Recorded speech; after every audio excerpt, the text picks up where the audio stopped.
रसूलुल्लाह आपने दूसरी बेटी का भी निकाह कर दिया। तो मेरे रसूल करीम ने फरमाया, नबी पाक फरमाने लगे, मैंने खुद से नहीं किया, मैंने अल्लाह की वही के साथ, अल्लाह के हुक्म के साथ उम्मे कुलसूम का निकाह उस्मान गनी के साथ किया है। और फरमाया ये तो मेरी दूसरी बेटी है ना, मेरी 40 भी होती, एक के बाद दूसरी विसाल करती रहती, मैं सारी उस्मान गनी के निकाह में दे दूं। 2 बेटियों का निकाह हुजूर ने किया। अब बोले बरेली के इमाम और फरमाने लगे, नूर की सरकार से पाया दोशाला नूर का, नूर की सरकार से पाया दोशाला नूर का, हो मुबारक तुझको ज़ुन्नूरैन जोड़ा नूर का।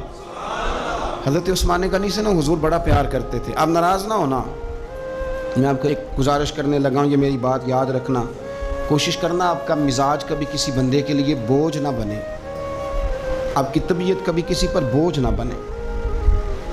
कोशिश करें कि रवैया इस तरह का हो कि आप किसी से मिलें तो उसे सुकून